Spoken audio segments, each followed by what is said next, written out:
Welcome back to Contemplative Roots, and where I've gone from Ignatius' idea of an inner journey.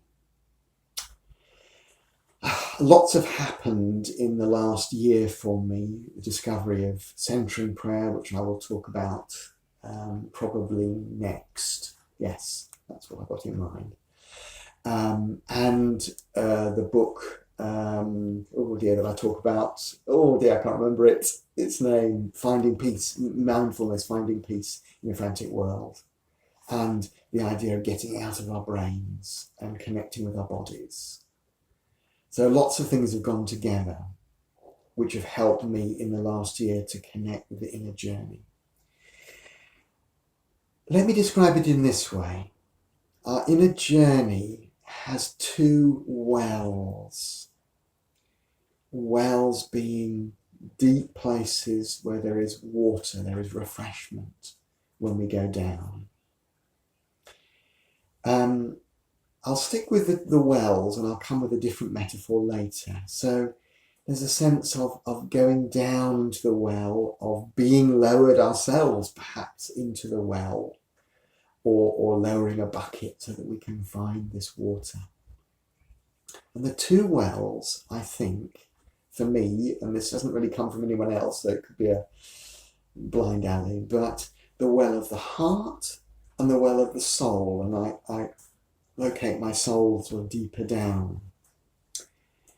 The well of the heart is going deep into the heart, connecting deeply with our feelings.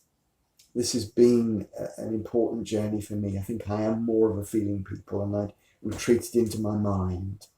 So letting go of the overthinking and connecting with the heart, connecting with our feelings, our passions, finding deep down good passions. Yes, there will be passions which are weather passions, which will go one way and the other and are unhelpful.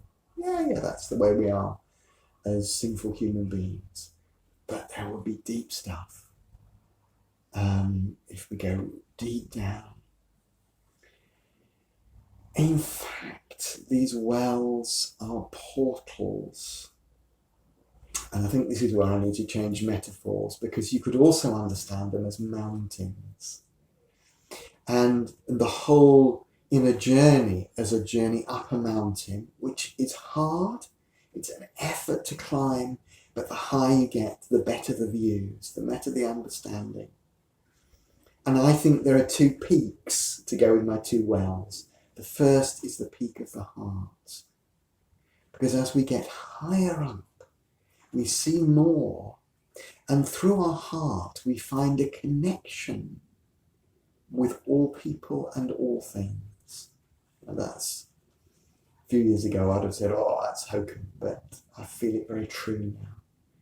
Through our heart, we connect with all people, to see something of God in all people. That something of God may not really be fully awake yet, but there is something of God, because it's this original blessing. We're all created in God's image. So there is something of God in all people, something to be discerned. And as we climb the mountain of the heart, we'll be able to see better and connect more with the goodness in all people. So that's the first well, or the first mountain. And the second mountain is the soul.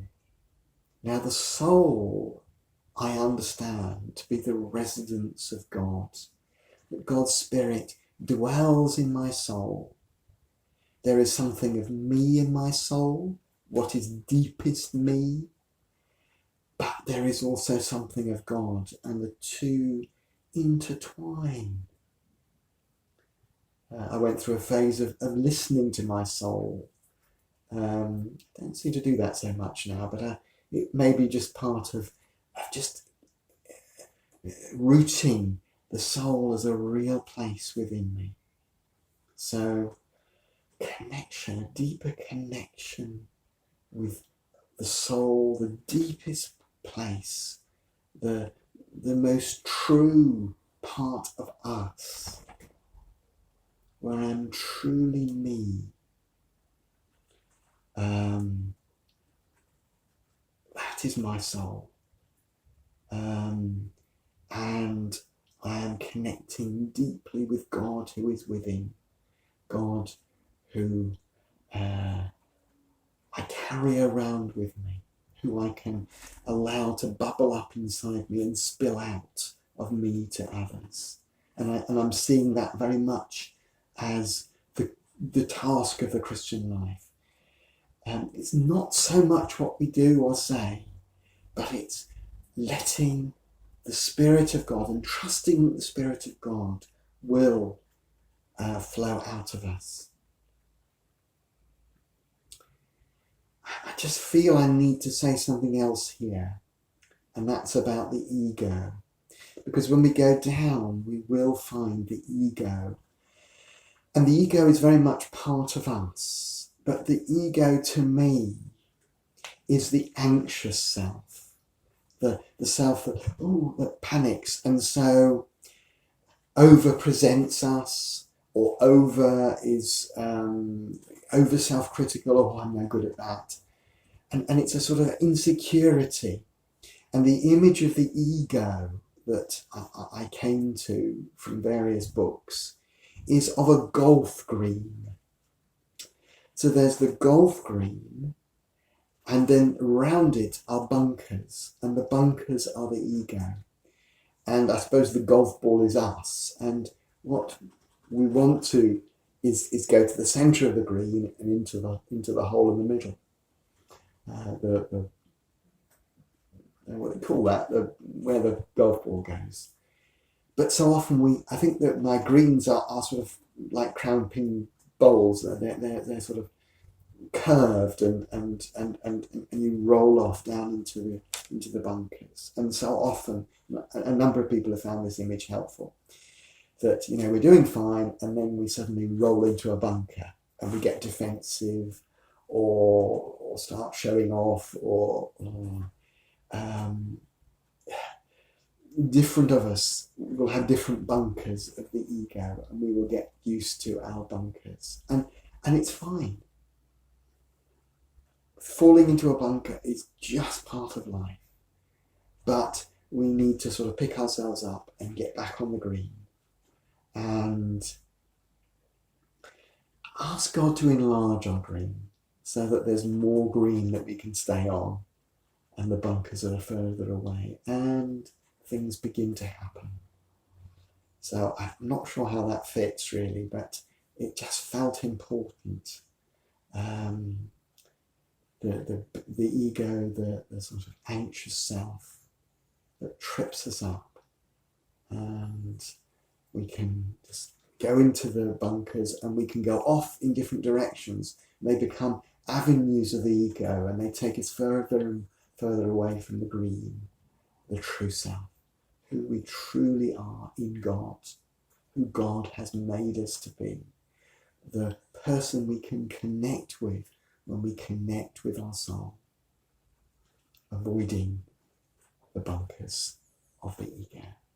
I hope that was helpful, sensible, makes sense. If it's not making sense, do get in touch with me and say, come on, Murray, explain it a bit more.